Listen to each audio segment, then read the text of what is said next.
tunay na si Yesu Cristo na yung sinugo. Tapos, Laksan mo, Job 28:28. Job 28:28. Ano yun? At sa tao. At sa tao ay sinabi niya, narito ang takot sa Panginoon na siyang dadala ng karunungan at nagpaghiwalay sa kasamaan ay kaunawaan. Tapos Titus Titus 2:11-13. Titus 2:11-13.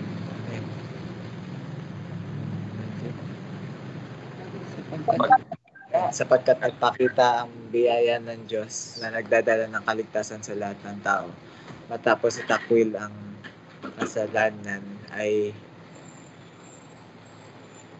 Sapagkat napakita ang At biyaya. makita biyaya Ang ng Diyos na nagdadala ng kaligtasan sa lahat ng tao. Matapos nagtuturo sa ating matapos itakwil. nagtuturo sa atin matapos itakwil ang kasamaan. At mga mandong pagnanasa ay dapat tayo mamuhay ng banal, matuwid at may katunuan sa kasalukuyang panahon.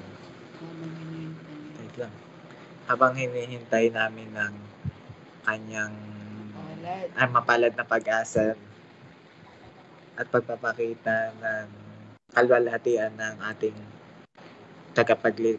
dakilang Diyos at tagapagligtas na si Yesu Cristo. Kaya't maging maingat kayo, hindi gaya ng sa inyong paglakad, hindi gaya ng mangmang kundi ng marurunong na sinasamantala ang panahon sapagkat ang mga araw ay masasama. Kaya't huwag kayong maging pangmang kundi mga hangal kundi unawain ninyo kung ano ang kalooban ng Diyos ay ng Panginoon. So, 1 Peter 1:5-9.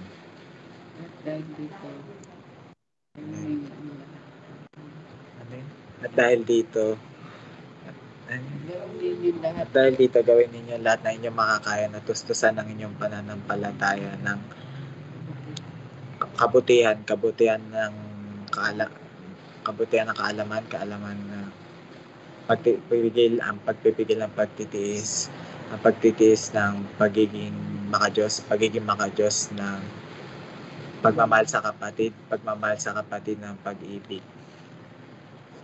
Sapagkat kung mga bagay na ito ay nasa inyo at dumarami, hindi kayo magiging walang saysay o mga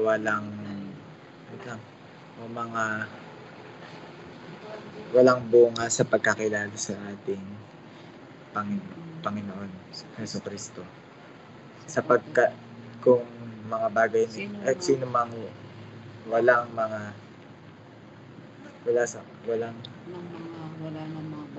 bagay na ito, siya ay bulag at nasa malapit lamang nakikita at nakalimutan na siya ay nilinis mula sa kanyang mga dating kasalanan.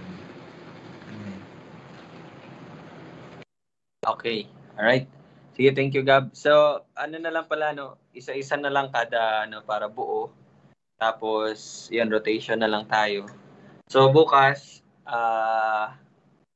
sino na ba? Si Daddy muna, yung mga lalaki muna, para ng lalaki and then sunod yung mga babae po. So, isa na lang kada araw. Kasi bububuuin natin para memorize talaga natin din, Okay po. So, hindi po ako nakapag-live sa page natin kasi meron ng parang requirement. So, nag-live na lang po ako dun gamit yung Facebook account ng HCC. So, hindi yung page po, but yung Facebook account mismo. So, doon nyo po makikita tong live. And, ayun po. So, kahapon po, bago tayo magsimula, no, nasabi ko po, di ba, na baka baka may mga pagbabago po tayong gagawin. And yun, base sa mga pag-uusap-usap and pagtitimbang, I think medyo mahirapan po tayo kapag gabi, 7:30, no? Although maganda sana siya, kaya lang meron pa rin mga, kumbaga, may mga, ayun, medyo hindi siya ganun ka-convenient kumpara sa nagagawa nating Bible study every 4:30. So I think maganda siya. Although may mga hindi makakasali, pero ayun po, sa tingin ko mag-i-stick muna tayo sa ganitong schedule. Ibig sabihin 4:30 pa rin po tayo.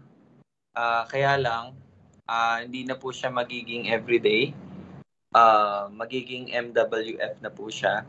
So Monday, Wednesday, tsaka Friday. Kasi nga po yung Tuesday and Thursday, ayun, gagamitin natin siya bilang time for evangelism naman. So, ulitin ko po, Monday, Wednesday, Friday. Pero next week pa po to magiging effective. 4:30 pa rin. Pero 3 araw na lang, MWF. And Tuesday, Thursday, ayun, ini-invite ko yung mga taga rito na samahan niyo po ako na tayo ay mag-evangelism po, no? So, Tuesday tsaka Thursday. And most probably, pati po Sunday. So, prepare lang po din tayo. Sunday is maganda kasi I think lahat free, no? Lalo na yung sa mga taga dito sa Kapkaben. So, medyo may extend na naman tayo ng oras. So, ganun talaga. Pero titingnan pa natin. Pero I think maganda kasi talaga din na Sunday na makakasama yung lahat. Ma-expose, kumbaga makabilang din talaga kayo doon sa pag-evangelize po, no? So baka ang mangyari po niyan is matatapos tayo ng ang tawag dito, Sunday school, mga 2 or 2:30, and then we will take rest for 1 hour. Mga 3 or 3:30, lalabas na po tayo for evangelism. Hanggang lang naman yan, mga 5. And then, yun, diretso na po tayo uwi. Parang ganun po ang iniisip ko. So, ito po yung tracks na gagamitin natin. So, ikaw ba ay mabuting tao? So, mag-order rin ako pa for more. And, ayun. So, yun po, paki-ready lang po, no? Yung Sunday natin is magiging din talaga yung buong araw. Halos buong araw po, no? Serving the Lord and fellowship. And yun po. Sige po.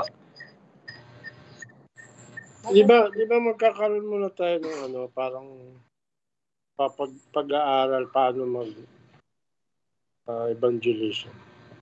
Yes po. Pag Sunday na yun.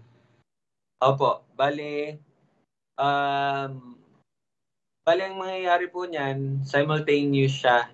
Ibig sabihin, mag-evangelism na at the same time habang nag-aaral po tayo. Kasi actually, alam naman natin yung gospel. Hindi naman siya yung parang itong mga pinag-aaralan natin, no, magagamit natin 'yan.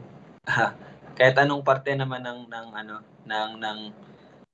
Biblia, 'yon. So pero yun nga po, aral lang talaga para tayo, ma-feel tayo ng words ng Panginoon at 'yun ang ating maisabi. Pero magkakaroon din po tayo ng formal din na parang training sa paano to gamitin itong ating tracks. So, yun po.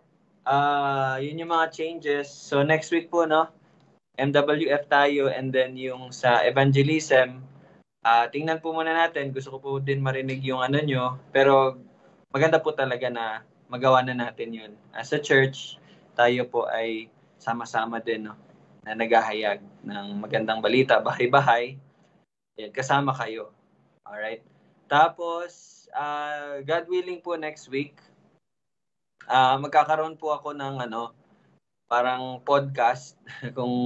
kung nakakarinig po kayo kung ano yung podcast. Parang siya, parang di ba yung radio, parang sa radyo ba? May naririnig kayong mga, parang ganun po, no?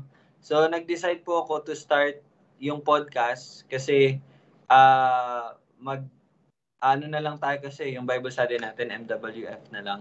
So, desire ko talaga na as much as possible, lagi kayong mapaalalahanan, lagi po kayong makarinig ng kahit na na salita ng Panginoon. Pero short lang siya, mga 3 minutes lang to 5 minutes. Ganun lang siya. So, sa Facebook, ila-live siya and then, hindi siya ganito, no? But magla-live lang po ako sa Facebook and then, panoorin nyo na lang po. Parang ganun, habang may ginagawa kayo, panoorin nyo lang. 3 minutes lang naman hanggang 5 minutes. So, desire ko po na 3 beses sa isang araw, ibig sabihin, sa umaga, sa tanghali at sa gabi. Yun yung parang inaano ko, no? Dine-develop ko din. Hindi siya mahirap para sa akin kasi yung mga topic po is kukunin lang naman doon sa daily devotional din ng Grace to You, yung sa church po nila, Dr. John MacArthur. Binabasa ko kasi very short lang siya pero ang ganda ng reminder, ang ganda ng turo, ang ganda ng prayer. So ako personally, 2 minutes ko lang binasa pero malaking tulong na siya sa akin na sa reminder din.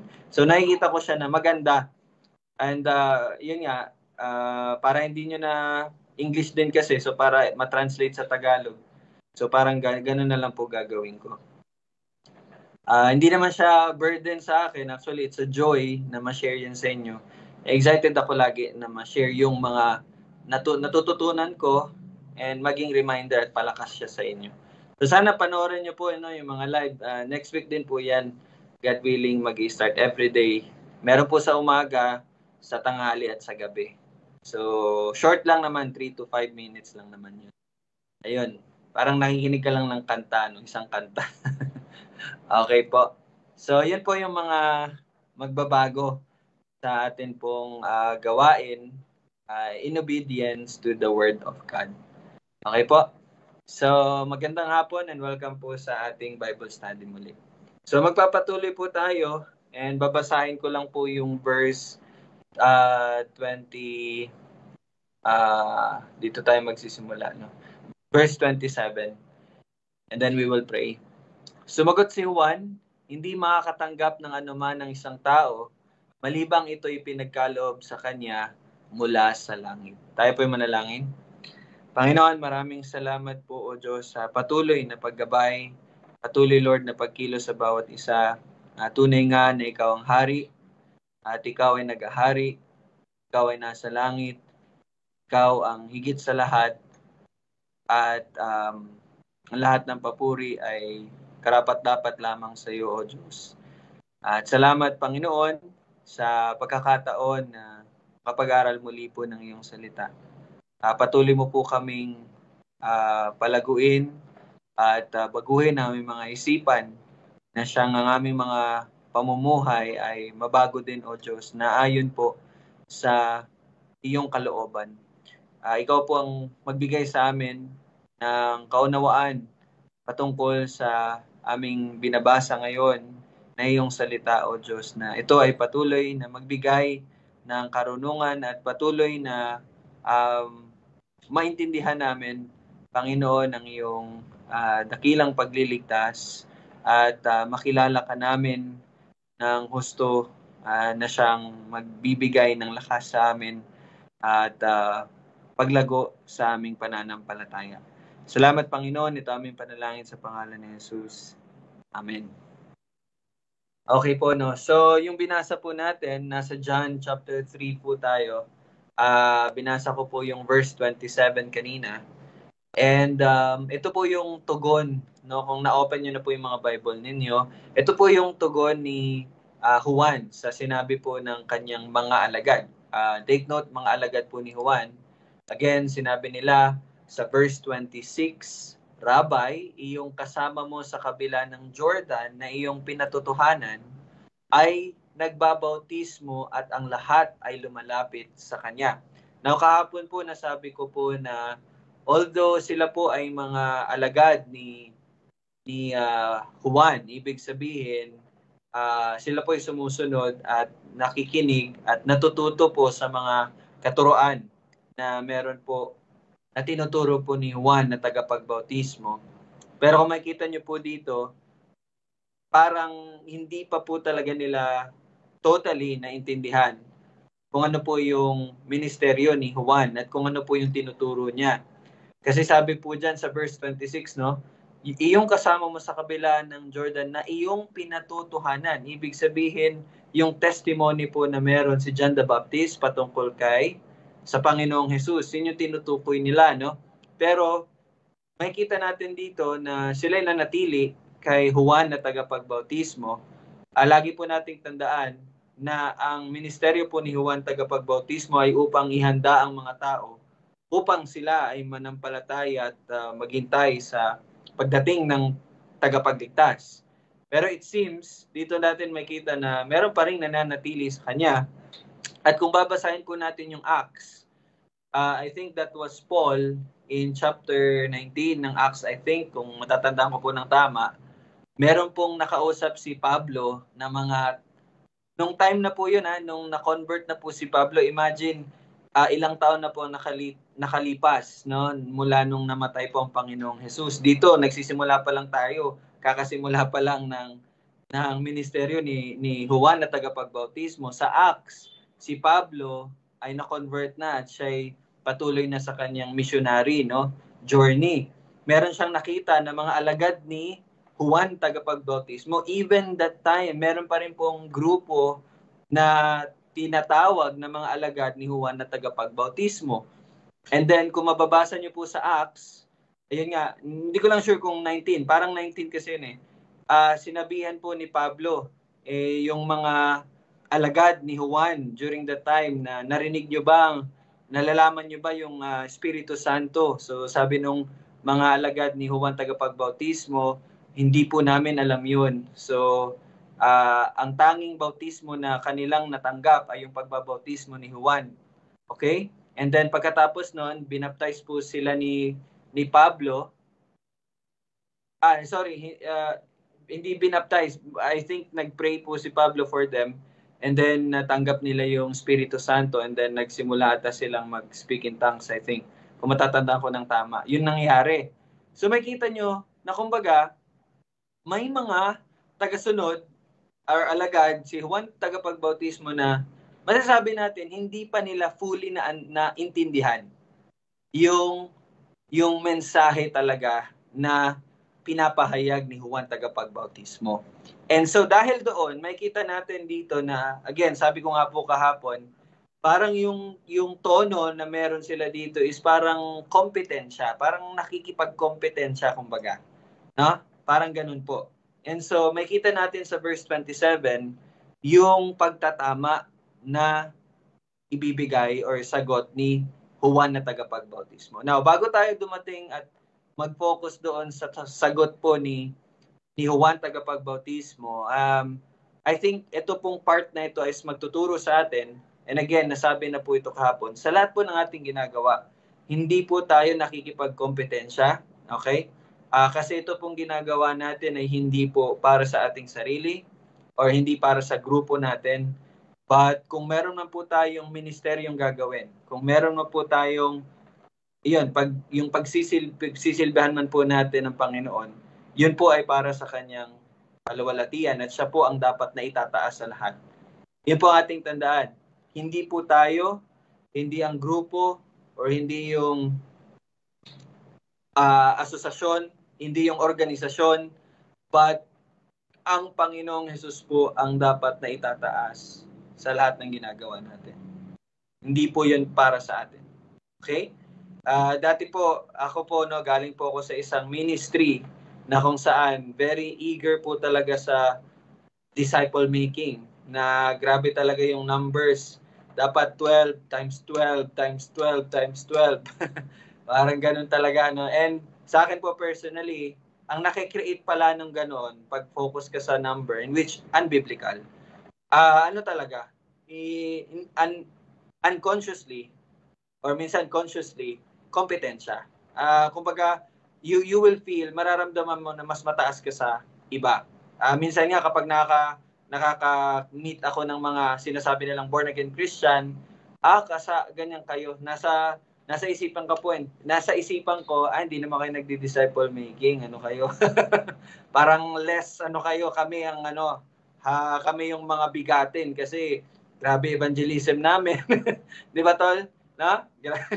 Yung number, ganung bagay. Pero anyway, naano ko lang po yun, nabanggit ko lang, tandaan natin, yun nga, sa lahat ng gagawin natin, ang Panginoong Hesus ang may tataas. Walang iba, walang tao, walang sinuman. Ang Panginoong Hesus lamang. Okay? So, yun po yung parang panimula ko pong mai-remind sa atin. Lalo na tayo po ay magsisimula na rin sa evangelism. Our goal is to glorify God and to preach yung pagliligtas na ginawa po ng Panginoon. That's it, no? For the glory of our Lord. So, yun po, no? Tol, baka may madagdag ka sa verse 26 or ano na tayo sa 27.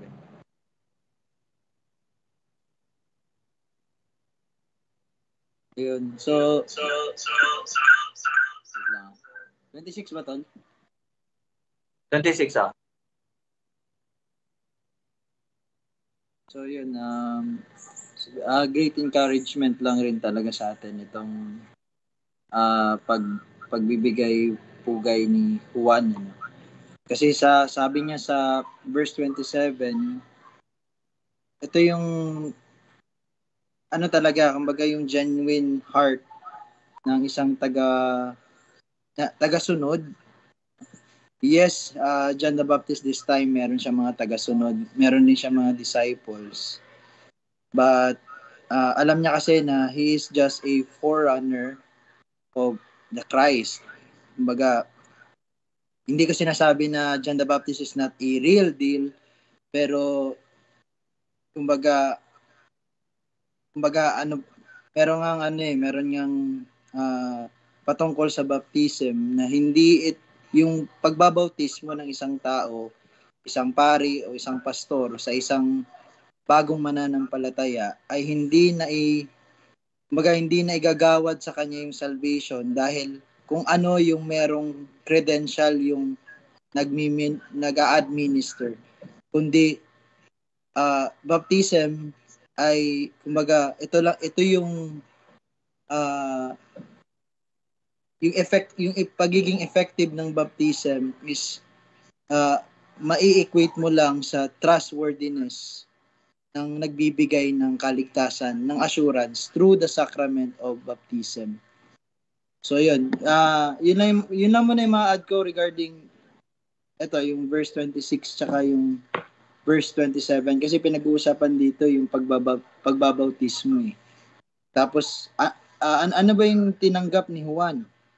Tinanggap ni Juan yung totoong pagbabautismo, pero alam natin na yung mini-minister niya dito na water baptism is just a preparation, no?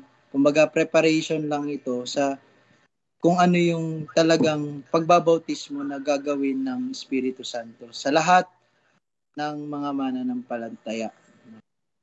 So yun. Tapos nabasa ko rin kanina sa study Bible na presumably daw parehas lang yung pagbabautismo ni John the Baptist tsaka dun sa pagbabautismo nung mga alagad naman na ni Jesucristo. Ibig sabihin talaga, doon natin makikita na it is only God na nagbibigay ng lahat ng bagay.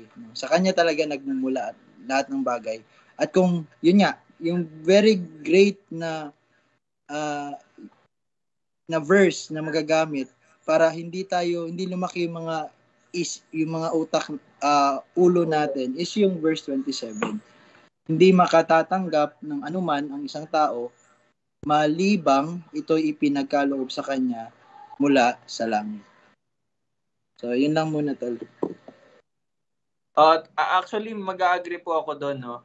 Siguro kung matatanong nyo, di ba nga po sa verse 26, sinabi po doon na, ayun nga, nagbabautismo din ang Panginoong Jesus. Well, actually, mababasa natin sa chapter 4, verse 2, na yung mga alagad, mga disipulo po ng Panginoong Jesus ang nagbabaptize, hindi po mismo ang Panginoong Jesus. And siguro kung matatanong ninyo, yun nga, ano yung dahilan ng pagbabautismo nila? In which nabanggit po yun ni Kuya kanina. And I would agree na yun po ay hindi pa po yun yung parang ginagawa nating baptism. Kasi ito minsan nagugulan tayo sa salitang baptism. Akala natin ganito lang yun. May iba-iba po kasi yun, no?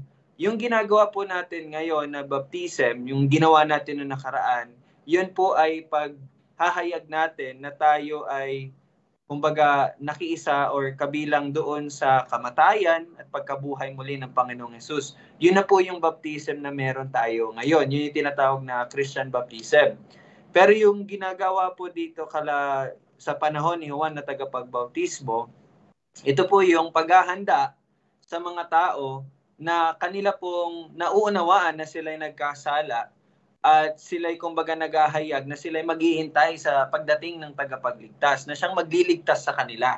Kaya nga po 'di ba, baptism of repentance ang tawag doon na ano yun para sa kanilang kapatawaran. Pero hindi yun yung nagbibigay ng kapatawaran, but yung inihahayag nila sa paghahayag nila through baptism, yun yung magbibigay, in which yung pagdating nga ng tagapagligtas na Panginoong Jesus, yun yung magbibigay ng kapatawaran sa kanila. Hindi po yung yung baptism mismo, baka magkaroon tayo ng maling pagkaano doon.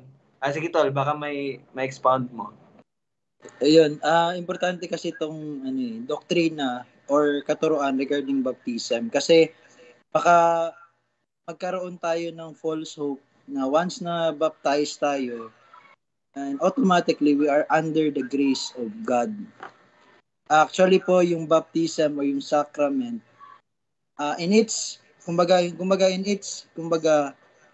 kung yun ginagawa natin and tayo sumusunod sa Panginoong Jesus sa ating pagbabautismo, sabi nga ni Ryle kanina, no, yung Christian baptism, no, kasi talagang Jesus Christ ang nag-institute ng baptism.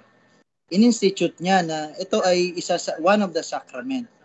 And yun nga, uulitin lang natin, ano po ba ang sacrament? Sacrament po, ang ibig pong sabihin niyan, ang sacrament po talaga, ang kanyang pinaka ginagawa sa simbahan is to dramatize o ipakita sa atin kung ano yung talagang ginawa ng Panginoon sa pagliligtas. So, baptism itself, sabihin natin na lang, siguro kung para maging mas malalo lang tayong maliwanagan, yung baptism itself, hindi talaga siya nakakapaglinis. Kasi meron lang talagang isang paraan, no? At yun ay through Jesus Christ, in Jesus name. Okay?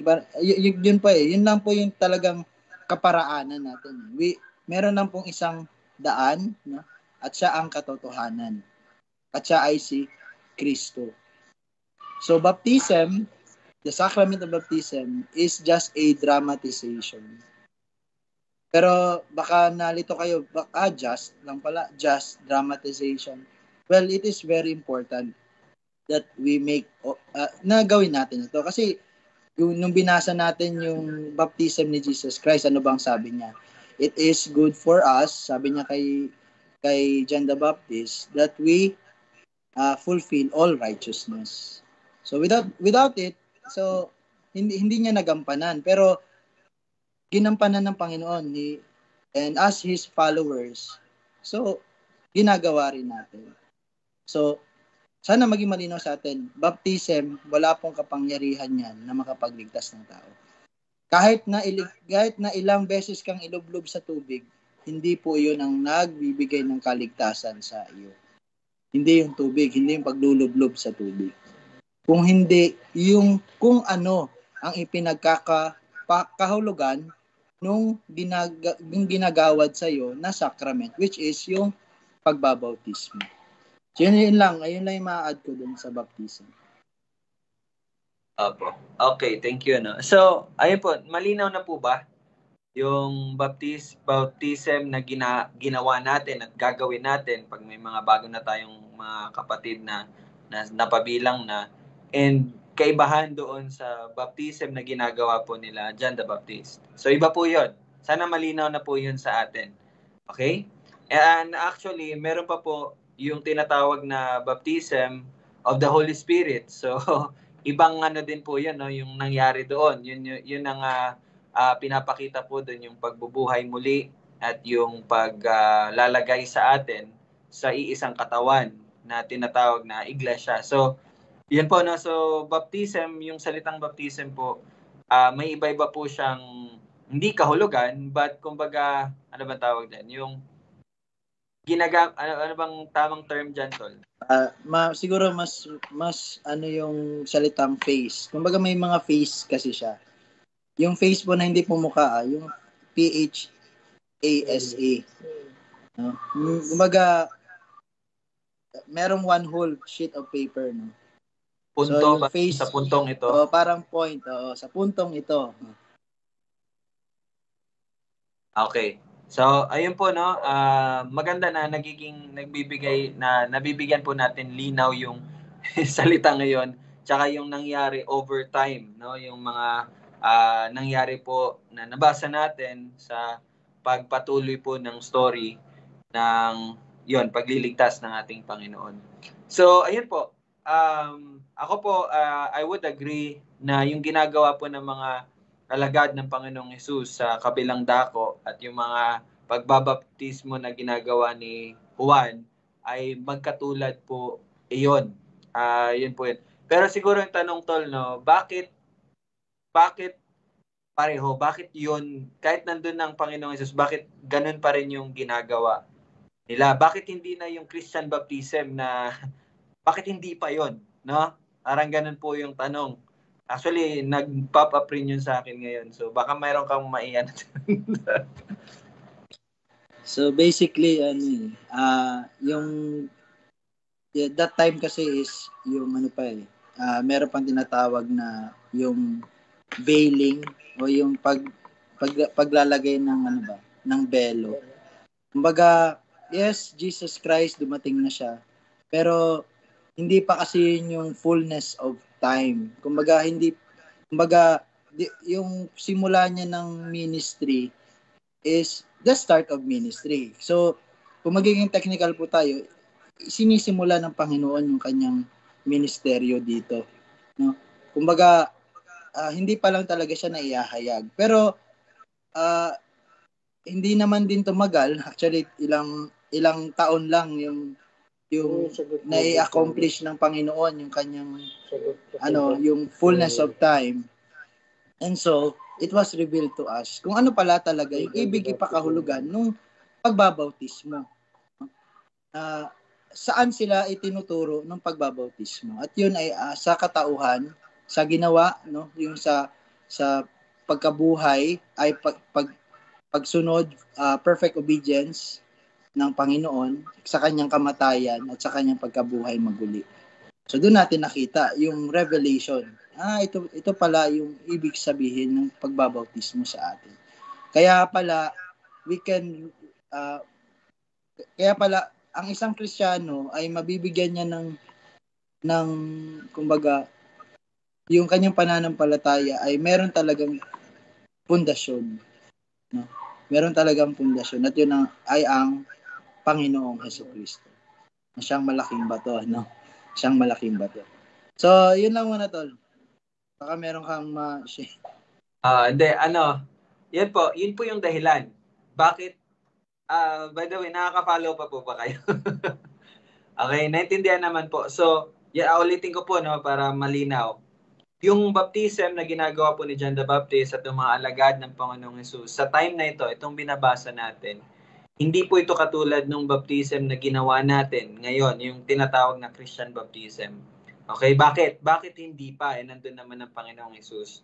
So yun nga po, kasi nga pa, hindi pa, sabihin na lang natin, hindi pa nakumpleto yung, kumbaga, inilalarawan doon sa baptism na ginagawa natin ngayon. During this time, sa panahong ito, hindi pa. Kasi nga po, yun nga po yung sinabi kanina, yung perfect obedience ng Panginoong Jesus, yung kamatayan niya, yung pagkabuhay niya muli. So, yun po yung nire-representa or yung sinabi nga ni Kuya kanina, dinadramatize, yung pinapakita po ng Christian baptism na meron tayo. The death and the resurrection of Christ, no? Yung kasalanan na ibinaon na at nagkaroon na ng bagong buhay. So, pero hindi pa nila yung ginagawa during this time kasi hindi pa po nangyari, hindi pa nakompleto yung ipinapakita nung Christian baptism na meron po tayo ngayon.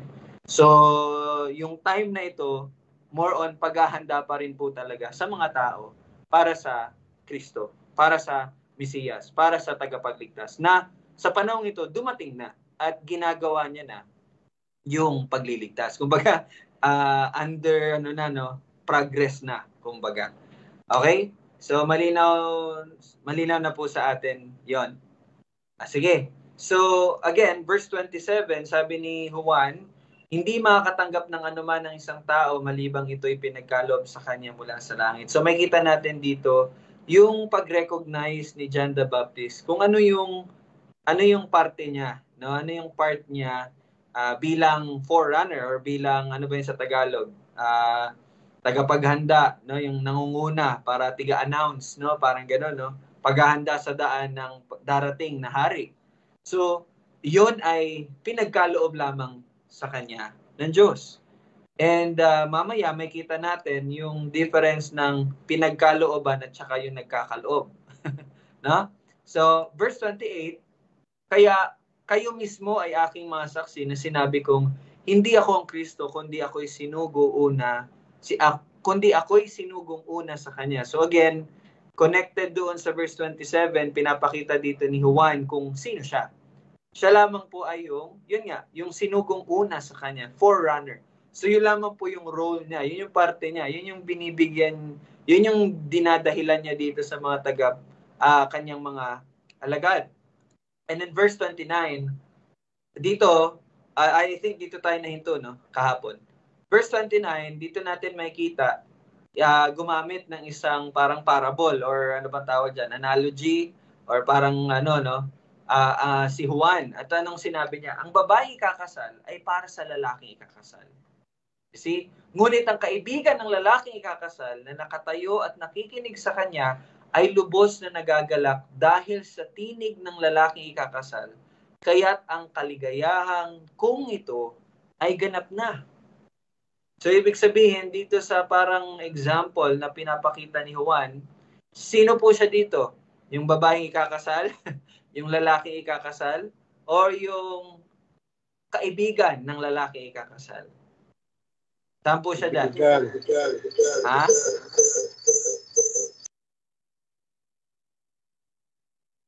Okay, sabi po nila, yung kaibigan ng lalaki ikakasal.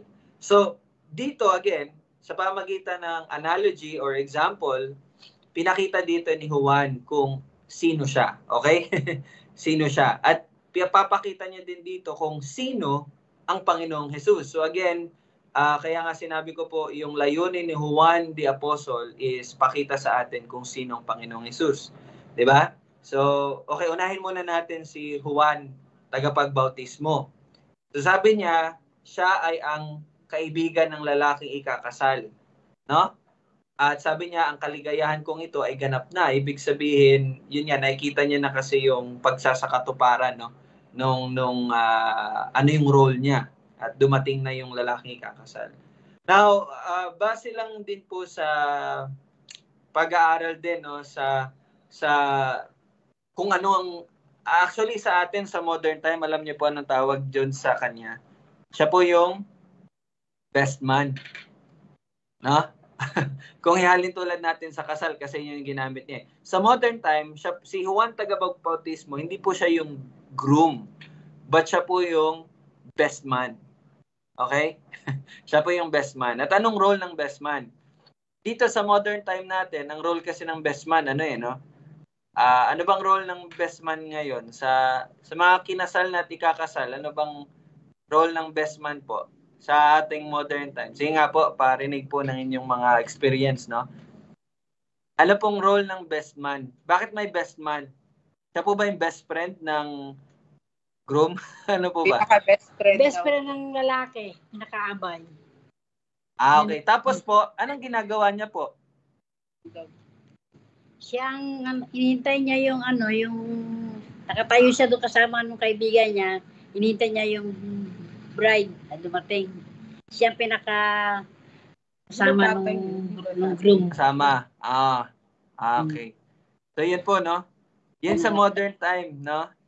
Tama po yun. Pero actually po, dito po sa ang nabasa ko yung yung Jewish ba yun, Bal? Jimmy? Jewish custom. In which ito po Asian. Asian ba? Sa ancient times. Kumbaga sa panahon sa biblical time, sabihin na natin sa biblical time, no, dito. Yung best man po is hindi lang po siya yung katulad sa atin ngayon na hihintay ka lang doon kasama mo yung groom, maghihintay sa bride. No? Tapos minsan sinasabi, yun nga best friend, pinaka-best friend ng groom, yung best man. Yun yung definition, yun yung kahulugan natin ngayon.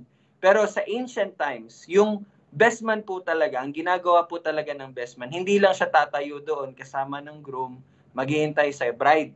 But ang best man po, siya po yung maghahanda ng lahat ba ng kailangan sa officiate kumbaga ng kasal. Okay? Parang siya po yung tinatawag na parang yun manager, nagma-manage ba doon sa kasal. Yun po ang best man. Hindi lang siya tatayo, hindi lang po siya yung best friend, pinaka best friend, hindi. But siya po talaga yung maghahanda para pagdating ng groom, kasalan na lang. Parang ganun po ang talaga ng best man.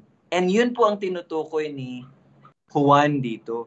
Na gaya nga ng nabanggit po sa mga propesiya, siya yung maghahanda para sa pagdating ng, di ba, ng tagapagligtas. Naintindihan niyo po? So yun yung gusto niyang i-picture out sa kanyang mga alagad at sa atin din, no? Na he is not more than the Christ, but siya lamang po ay kaibigan, yung kaibigan ng lalaking kakasal or best man na naghahanda para doon sa pagdating ng ikakasal na lalaki. So, yun po, no? Okay, sige po. Okay naman, Tol. Sige, Tol. Ayun, so magandang information yun, no? Kasi sa ngayon talaga yung itong mas alam natin yung marriage kasi or yung iba yung mga ceremony o wedding ceremony. Masyado na siyang masyado na siyang modernized. Meron na nga pong bago ngayon lalaki sa lalaki, babae sa babae. No? Yung LGBTQ+. Which is kaya po bilang isang Kristiyano, ito po ang ating primary natin na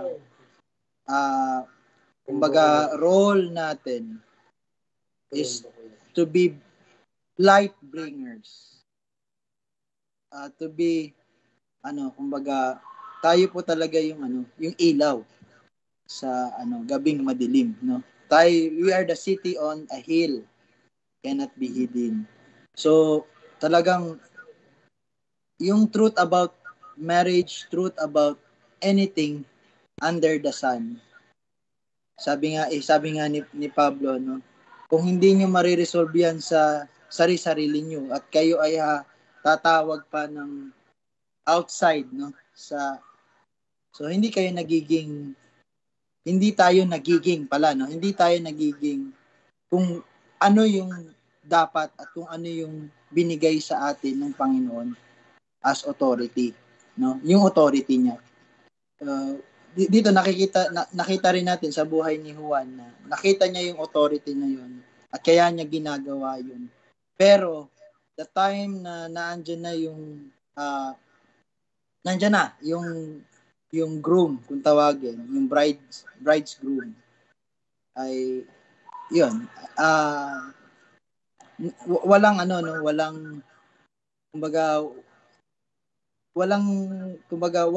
actually baka kasi magkamali tayo, 'di ba? Yung sa verse 30 kasi babasahin na lang natin. He must increase but I must decrease. Pero wala po talaga, walang point in time na kung saan bumaba ang Panginoon. Kaya nga po talaga importante talaga na yung alam niyo po yun, alam natin yung Bible from end to end, no? From front to the bottom ng pages ng pahina ng Bible. Kasi madali talaga tayong madali tayong malinlang. Ay, ibig sabihin pala dito parang pinapasa yung kapangyarihan ni Juan kay Jesus Christ. Alalahanin po natin, kung yan ang pag-i-interpret natin nung salita na to sa 30, nagkakamali po tayo dahil sa 27 pa lang, ito po yung magre-rebuke sa atin. Wala po talagang kapangyarihan. Meron tayo. Ang kapangyarihan ay nagmumula lamang sa nagbibigay ng kapangyarihan. So, ayun. Yan, salamat no na nakita talaga dito. Yung bridegroom talaga, wala siyang sa kasal. Kasi, ang isang kasalan ay para sa asawa at dun sa maging mapapangasawa. Pero hindi dinidiscount yung importance na naandun si John the Baptist. So lahat ng ito ay ginawa ng Diyos. Yung lahat ng ito ay ordered or may ordinansa talaga sa lahat ng bagay. Kaya huwag kayong papayag na dadalo kayo sa isang LGBTQ+ na wedding. Naging issue po yan way back. Hindi pala just this year, no? Si Alistair Begg, no? Kasi yung naging pastoral niya. Pero kaya yun po, tayo po ang stand po talaga natin doon. Never tayong dadalo sa mga ganun. Kasi sa pagdalo mo pa lang noon, umaayon ka na. Hindi na nakikita yung yung pagiging, yung importance ng yung image, no, na dinadala ng kasalan. Diba? So, ayun. Ko lang po. Share. Ayun po. So, yun po, no, dapat maging malinaw na po sa atin na yung pagdalo sa kasalan ng LGBTQ+, hindi po nararapat talaga na gawin natin. At kasi ang pagdalo po ay ibig sabihin pakikiayon. And ang pakikiayon po doon ay kumbaga parang paglalapastangan or kumbaga pagbibigay ng mababang halaga sa kung ano man po ang tawag dito, sinisimbolize po ng marriage. And yan po ay napaka halaga sa ating Panginoon. And so, wag po tayong papayag na ganun-ganun na lang ang kanilang babastos, no? Pero anyway, regardless, kahit na ganun, hindi pa rin po mababago yung katotohanan patungkol po sa kasal, patungkol po sa lalaki at sa babae, no? Kahit ano pong gawin nila. So anyway, ayun po, magandang nasimulan po yun sa verse 30. And so siguro bukas po magpapatuloy po tayo sa verse 30, no? And so, and verse 29, ayun nga po, na malinaw po dito kung ano po yung gawain or kung ano po yung part ni John the Baptist. And I think from verse 30 pababa, doon na tayo magsisimula, transition na sa kung sino po ang Panginoong Jesus patungkol dito sa part na ito na binabasa natin. No? Okay? So dito muna tayo tatapos, I think. So tamang-tama 5:27 na rin po. So again, ngayong week, everyday pa rin po tayo, pero next week, MWF na po tayo. No? And ayun po, yun lang naman. Sige, Tol, baka last Ayun. So, yun. Gusto ko lang din talaga marinig rin bawat isa, no? Ito yung mga napag-aaralan natin kasi. Maganda rin talaga na, alam niyo yun, kumbaga kung sa notebook, meron talaga rin tayong input. Kasi, di ba, kung nag-i-input tayo, mas tumatatak din sa atin. Ayun, wala na po talagang ibang, hindi ko pa sinasabing walang ibang tema ang salita ng Diyos. So, napakarami po. No? Actually, lahat ng bagay under the sun ay nasasagot ng katotohanan ng Panginoon. Bakit po? Kasi siya po ang gumawa ng lahat ng bagay. Walang nilikha na hindi sa pamamagitan ng ating Panginoong Hesus. Kaya nga po, 'di ba, yung memorization natin 2 Timothy 3:16 and 17, lahat ng kasulatan ay kinasihan ng Espiritu Santo. At sino ang Espiritu Santo? Diyos. At sino ang Panginoong Hesus? Siya ang Diyos na He is the Son of God, no? Siya ay Diyos. Kaya po, talaga, kumbaga, sana po, every day, no? Every day, let us renew our mind, no? Kasi, napakahina po talaga ng mga, natin. We are so weak. No? We are so weak. Kumbaga, hindi talaga, kaya nga po, ang kagandahan na malaman mo yung weakness ng tao, yung pagiging unworthy ng isang tao. And in spite all that, no, or despite that, yung kapangyarihan ng Diyos, sapagkat siya ay Diyos, no, na gawing worthy ka sa lahat ng mga bagay na kanyang ipinangako. And baptism is a sign of a promise. Kaya nga po, di ba, yung baptism na ginawa natin noon, hindi na yun uulitin. Kasi there is integrity in that. Kumbaga, yung baptism po ay hindi lang po siya yung empty na ritual. Hindi po siya empty ritual. No? Baptism is a sacrament. Sakramento po. Kaya nga po hanga ako sa Roman Catholic Church eh. Kasi ganun na lamang yung pagbibigay nila ng kapangyarihan sa 7 sacraments. Okay, but we Protestants, wag natin sabihin Protestant. Oh, yes, we just Protestant kasi yun talaga ang tawag sa atin. We have 2 sacraments, no? And yun, one is baptism and the other is the Lord's Supper. So those rituals are not empty rituals. Why?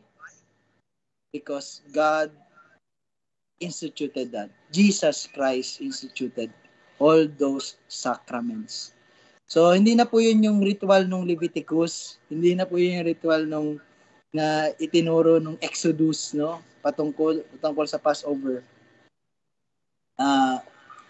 They are sacraments. So, praise be to God, no? Kung kayo ay ginampanan nyo yung utos, di ba? Sapagkat inutos to ng Panginoon, no? Matthew 28, no? Baptize them. So, baptism, nandun talaga sa utos. So, ginawa mo yun, ikaw ay nabautismuhan, pero babalik sa kung bakit ka naligtas, hindi dahil sa pagbabautismo. So, walang kapangyarihan yung baptism. Pero baptism is not empty ritual. Hindi po siya wala lang, ano? Pero yung kapangyarihan ay nasa Diyos lamang. So bakit ko po inuulit-ulit to? Kasi nga po, all glory belongs to Christ. All glory belongs to God alone. So yun po kasi yung katotohanan na meron yung Reformation. Yung gospel eh. Kasi everything na dinadagdag mo sa gospel plus philosophy, gospel plus sacraments, gospel plus church membership, hindi na po yun yung gospel. there is one gospel nga po, no? Yung kinanta po natin nung sa ano, no? There is one gospel. And that is the gospel of the one and only Son of God, Jesus Christ. So, yun lang po yung parang exhortation na rin sa bawat isa. Amen. Okay po. So, thank you po, no? And praise be to God sa pagbibigay linaw sa mga bagay na ito. At yun po, wala na po tayong ibang dalangin, kundi patuloy na lumago ang bawat isa sa pagkilala sa Kanya at maunawaan ang Kanyang dakilang pagliligtas sa atin at yung kapangyarihan na Kanyang pinagkaloob sa bawat mananampalataya. So, patuloy lang po tayo na kilalanin ang Panginoon sa pamagitan ng Kanyang salita. So, tayo po ay manalangin. Let's pray. Panginoon, Ikaw po ay aming pinupuri at Ikaw na siyang nagkakaloob ng lahat. At salamat sa pribilehiyo at sa biyaya na iyong pinagkaloob, O Diyos. At kami po ay patuloy na malulugod at masisayahan sa ginawa mo. At patuloy po akong nananalangin, gaya ng sabi mo sa iyong salita, na maunawaan namin kung gaano kalaki, kalawa, kalalim, kahaba ang iyong pag-ibig sa amin. At ito ang patuloy na mag-uudyok sa amin na ibigin ka, ibigin ng mga kapatid, at pati na rin ang mga tinuturing na kaaway na may pakita namin ang iyong pagbibigay ng habag at awa at pag-ibig. Ganon din ang aming may papakita sa bawat isa, lalong-lalo na sa mga kapatid. Salamat, Panginoon, at purihin ka, ikaw lamang. Patuloy mo pong ingatan ng bawat isa. Ito aming panalangin sa pangalan ni Jesus. Amen at amen. Okay, thank you. So, see you po ulit bukas, no? Bye-bye. God bless. Ingat.